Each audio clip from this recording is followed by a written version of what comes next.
Alors, vous êtes très très près de la Maison Blanche, Frédéric Suto. Est-ce que cela veut dire que il y aura une certaine influence de la politique américaine et de son président? Elle est plus blanche que jamais, hein. Aujourd'hui, la Maison Blanche, il neige depuis cette nuit sur Washington, avec un charme particulier. Là, tout est blanc. Mais oui, effectivement, Donald Trump, il est à 3 kilomètres d'ici, à l'heure où l'on parle, à la Maison Blanche. Et dans une demi-heure, tout le cortège du président américain va arriver jusqu'ici au Kennedy Center pour cette cérémonie du tirage au sort. Effectivement, c'est une Coupe du Monde à 3 pays, hein, Mexique, Canada, États-Unis, mais le tirage au sort, c'est ici à Washington. Et dans l'absolu, Gianni Infantino et la FIFA, au départ, auraient aimé que ce tirage au sort se fasse à Las Vegas, comme c'était le cas pour la dernière Coupe du Monde sur le territoire en 94. Mais Donald Trump a fait ce qu'il fallait pour convaincre Gianni Infantino que ça se passe ici, chez lui, et les deux hommes, on l'a vu Annie depuis plusieurs mois, s'entendent à merveille. Un exemple parmi d'autres, souvenez-vous, l'accord de paix Israël-Hamas, le cessez-le-feu, les dirigeants du monde entier qui se retrouvent à Sharm el-Sheikh. Eh bien, Gianni Infantino, il était là-bas au mois d'octobre, il a posé pour la photo aux côtés de Donald Trump. Ils sont là, main dans la main, ou presque, avec ce prix pour la paix que la FIFA vient de créer et qui va être remis là pour la première fois. On ne voit pas bien à qui d'autre que Donald Trump il pourrait le donner. Donc oui, la politique pourrait bien prendre le dessus sur le sport, le foot et le tirage au sort aujourd'hui. Philippe Doucet, Donald Trump, on se souvient de lui déjà lors du mondial des clubs. Il avait un peu envahi l'espace et notamment envahi la photo lorsque Chelsea avait fêté son trophée, ce qui théoriquement, en tout cas si on lit les statuts de la FIFA, ne se fait pas ou ne doit pas se faire. Est-ce qu'on peut craindre qu'il y ait, on sait qu'il y a des liens et des accointances entre le monde politique et le monde sportif, surtout autour d'un tel événement, mais est-ce qu'on peut avoir des craintes plus précisément? Bon, les craintes qu'on peut avoir, c'est quoi? C'est qu'il s'accapare le spectacle, Trump. Est-ce que c'est si grave que ça? Tant pis, je veux dire, à la limite, il peut se ridiculiser plutôt qu'autre chose. S'il se comporte comme une espèce de petit dictateur de petits pays qui se prendrait pour un autre, bah tant pis pour lui. Je veux dire, si son image, s'il croit grandir son image comme ça, à la limite, peu importe. Ce qu'on peut, je crains pas sur le plan football. Je pense que sur le plan football, il y aura pas d'intervention particulière. Les États-Unis sont quand même au-dessus de ça et il y aura pas de ça. Ce qui risque d'arriver, oui, c'est qu'il s'accapare le spectacle, il se ridiculise plutôt qu'autre chose. Ouais. On s'en fiche après, la FIFA est souvent obligée de composer avec les présidents ou les chefs d'État en place. Souvenez-vous, en 2018 en Russie, eh bien, le président Infantino est dans la tribune d'honneur aux côtés de Vladimir Poutine. En 2022 au Qatar, il est avec le prince héritier. Il y avait le président Macron, il y avait aussi le président, la présidente de la Croatie. Donc c'était autour d'une finale, et puis il n'y avait pas encore eu le début de la guerre. Dès le match d'ouverture de la Russie contre l'Arabie Saoudite. Oui, d'ailleurs, mais au Brésil en 2014, la présidente du Brésil était aussi en tribune. Donc ils sont toujours un peu présents, c'est eux qui payent. C'est eux qui payent, absolument, vous l'avez très bien dit, Annie. Et donc effectivement, quand on est reçu, quand on est une grande organisation internationale comme la FIFA, mais aussi le CIO, par exemple, pour les Jeux Olympiques, quand on est reçu dans un pays, on fait effectivement des courbettes au président de ce pays, même si parfois on l'apprécie que modérément. Mais la raison de l'intérêt supérieur du football ou des JO ou de l'événement fait qu'on compose avec le pouvoir politique en place. Frédéric, on parle du président Trump, mais vu que c'est une triple organisation, une co-organisation.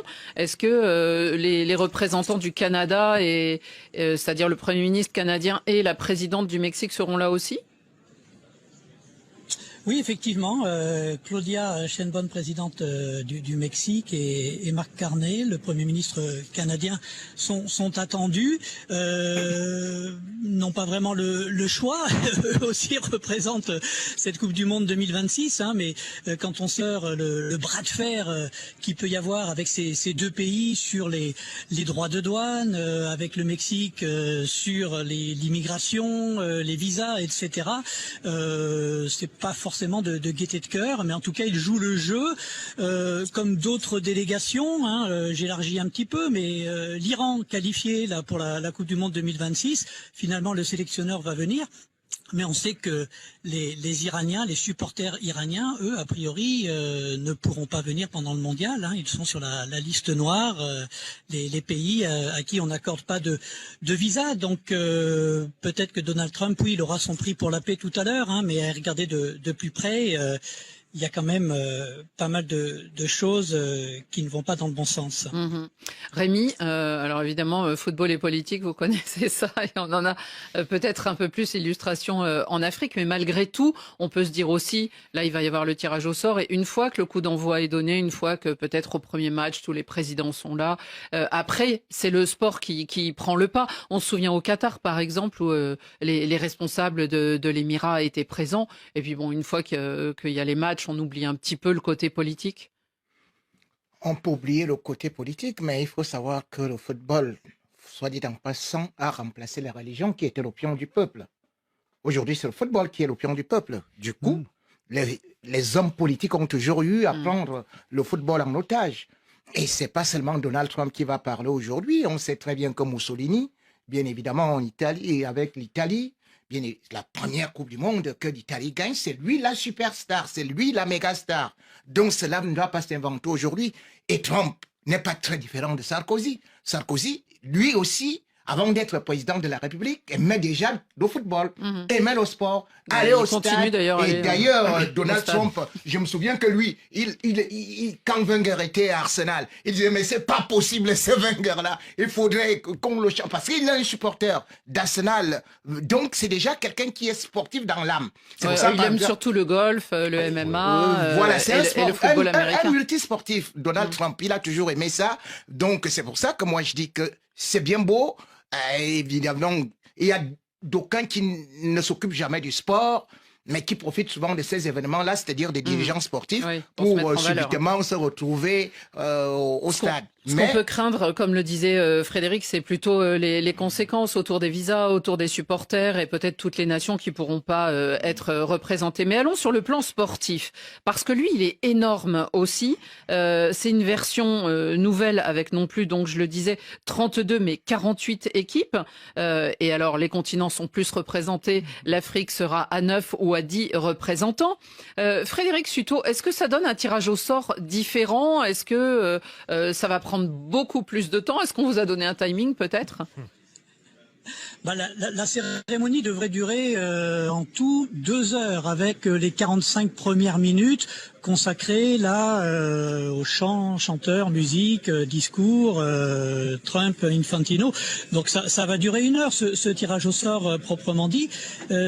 Forcément oui, un petit peu plus longtemps quand on rajoute 16 équipes, mais surtout bien malin pour l'instant celui qui peut nous dire ce que ça va donner. Hein. Les combinaisons, elles sont multiples. Vous avez 4 chapeaux, vu qu'on aura 12 groupes de 4, mais il y a des contraintes. On ne peut pas avoir dans un même groupe 2 pays d'une même confédération, à l'exception des pays européens, vu qu'il y en a 12 de qualifiés et qu'il y aura les 4 barragistes. Mais les 9 équipes africaines plus peut-être la RDC ne pourront pas être dans le même groupe. Donc déjà, on aura dans 9 ou 10 groupes une équipe africaine. Mais il y a beaucoup de paramètres comme ça à prendre en compte. Et moi, ça ne m'étonnerait pas finalement que ce tirage à 48... comment dire, non pas ne nivelle par le bas la compétition, mais que finalement ça ouvre un petit peu plus le tableau et que tout le monde ait ses chances. Hein. Ça va diluer un petit peu la difficulté, je pense, du premier tour, notamment pour les équipes africaines. Elles sont 9, c'est beaucoup, et elles auront leur carte à jouer dans cette Coupe du Monde. Salut Diouf, est-ce qu'on a déjà des commentaires Oui. Est-ce que nos auditeurs sont impatients de ce tirage? Nos auditeurs sont réactifs et surtout passionnés par ce débat. On a un message de Robson de Souza qui nous envoie ça depuis Pel El Malal en Guinée. Une équipe africaine jouera la finale de cette Coupe du Monde 2026. Lui se mouille, lui. Alors là, vous l'enregistrez, hein, vous faites une capture d'écran. On a aussi un petit message plutôt sympa de Maximon qui nous vient d'Haïti et qui salue tous les Haïtiens qui écoutent actuellement les Grenadiers RFI. Aussi. Oui. Un petit message aussi hors football d'Amadoua au Sénégalais qui dit Trump ne doit pas se mêler de football. Et un dernier message d'Yvan qui fait un salut particulier à Xavier Barret. Votre moustache vous va à ravir, mon cher Xavier.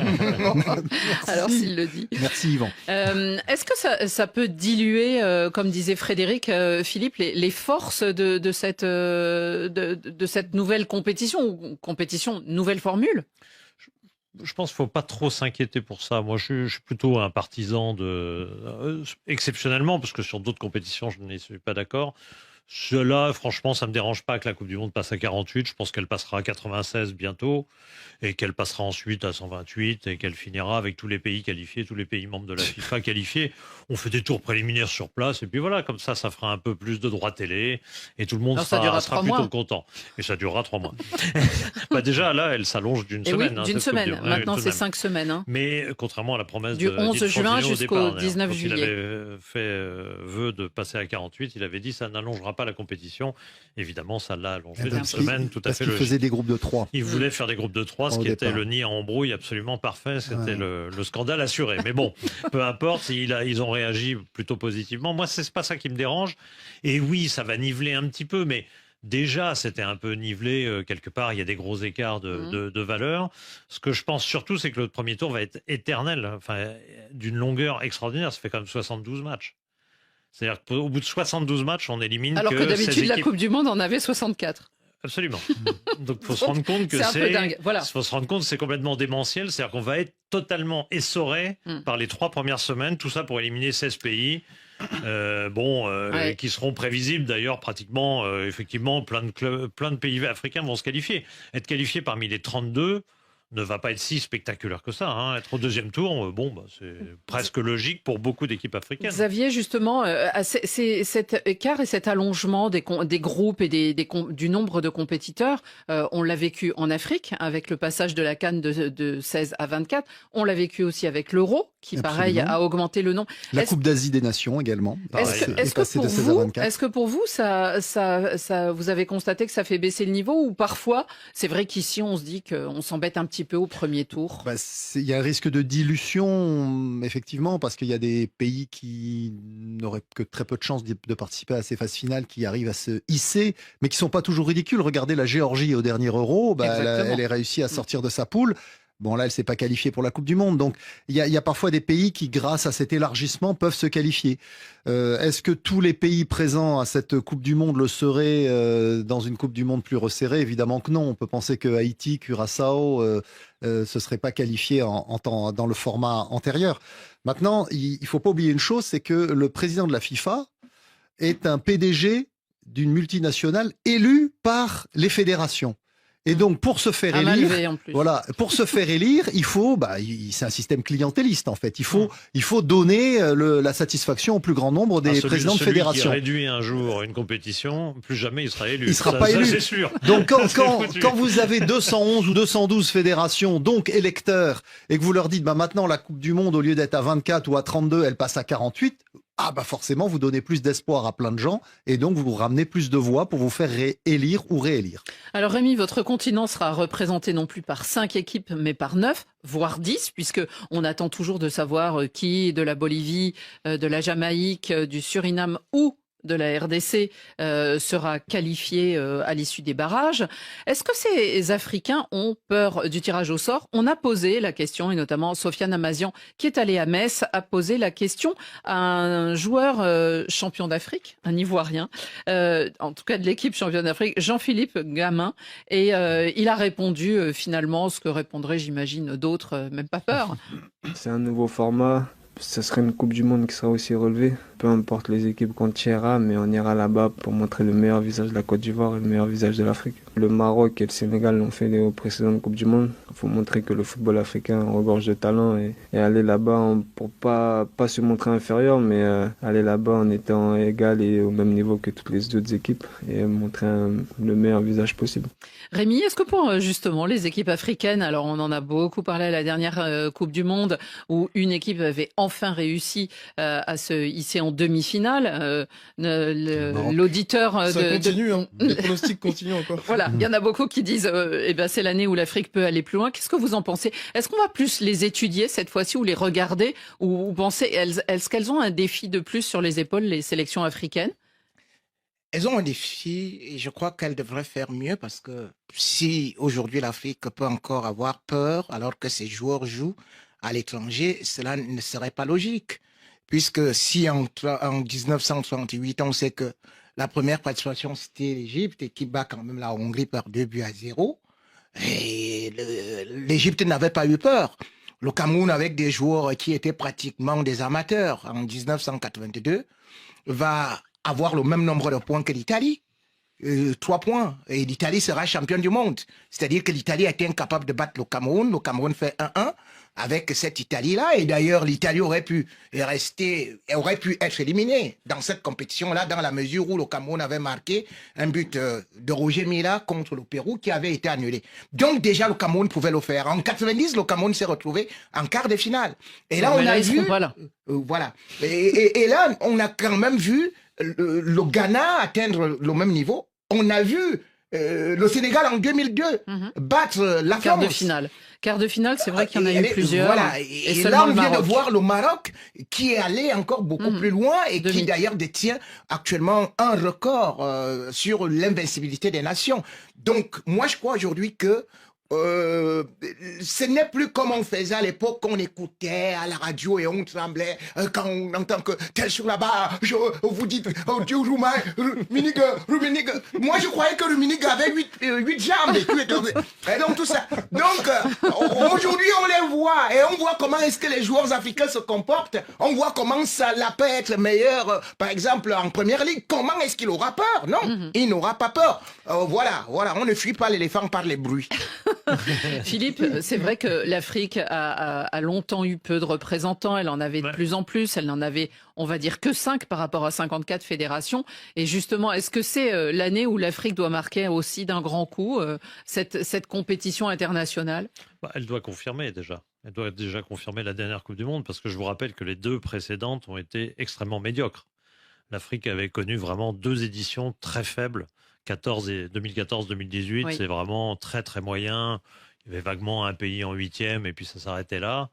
Là, enfin, 2022 a montré un tout autre. Plusieurs tout à fait en 8e de finale. 2 équipes en 8e de finale. Et puis, toutes les équipes ont gagné un match. Les 5 équipes avaient gagné un match. Même celles qui étaient éliminées au premier tour. Même le Cameroun avait gagné un match. Contre le Brésil.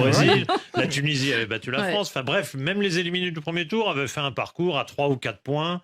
Où on se dit, bon, bah voilà, ça peut arriver d'être éliminé, mais c'est honorable. Donc là, l'Afrique doit confirmer. Et ce sera plus dur de confirmer à 9. Faut pas se cacher les choses, parce que évidemment, à 9 ou 10, évidemment, on atteint des équipes un peu moins fortes, forcément. Si on regarde les chapeaux, et il faudra se qualifier, ce sera pas évident. Si on regarde les chapeaux, c'est des groupes de 4. Vous avez que 2 équipes africaines qui sont dans les 2 premiers chapeaux. Dans le chapeau 2. Dans le chapeau 2, en l'occurrence, le Maroc et le Sénégal, qui sont effectivement les meilleures équipes africaines. Donc les autres sont dans le chapeau 3. 5 sont sur le chapeau 3 et le Ghana et le Cap-Vert sont dans le chapeau 4. Donc ça veut dire que, par exemple, pour le Ghana et le Cap-Vert, ils auront a priori 3 équipes plus fortes qu'eux. Et la RDC, s'ils passent le barrage, effectivement. Des messages, beaucoup de réactions, et surtout les auditeurs vont dans vos sens, messieurs. Les équipes africaines vont faire mouche à la prochaine Coupe du Monde. C'est Archiduc Théodore, un auditeur